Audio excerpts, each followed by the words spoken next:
ఖచ్చితంగా అంటే మీరు ఒక స్కూల్ని ఎగ్జాంపుల్గా ఒక ఎడ్యుకేషనల్ సిస్టమ్కి నిలపాలి అనుకున్నప్పుడు మీరు ఫ్యాకల్టీ విషయంలో ఏ విధంగా కూడా కాన్సన్ట్రేటెడ్గా ఖచ్చితంగా ఉంటారు అనేది డెఫినెట్గా కూడా ప్రేక్షకులకు అర్థమవుతుంది.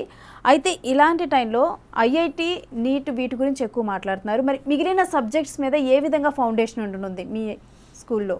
అదే ఇప్పుడు ఒక ముఖ్యమైన విషయం చెప్పదలుచుకున్నాను. నేను ఐఐటిలో ఇండియాలో టాప్ ఫ్యాకల్టీ అయ్యి ఉండొచ్చు, బట్ నీట్ కూడా ఎందుకు స్టార్ట్ చేయాల్సి వచ్చిందంటే ఖచ్చితంగా ఇది ఓవరాల్గా ఈ ఫౌండేషన్ సిస్టమ్ గురించి ఒక అవేర్నెస్ క్రియేట్ చేయాలి.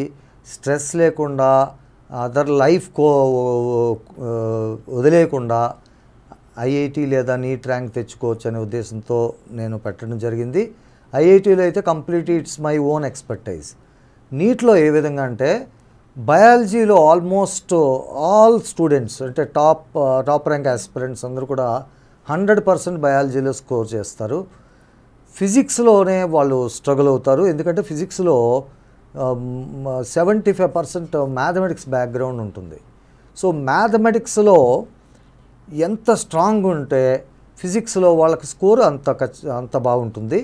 అదేవిధంగా కెమిస్ట్రీలో కూడా 50% అనేది మ్యాథమెటిక్స్ ఇన్ఫ్లుయెన్స్ ఉంటుంది.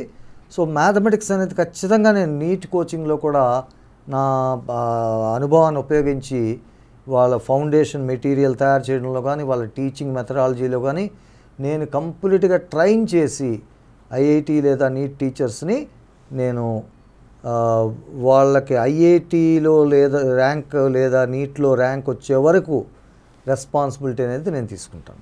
థ్యాంక్ యూ రాధాకృష్ణ గారు, బిగ్ కెరియర్స్లో పాల్గొన్నందుకు. థ్యాంక్ యూ అండి.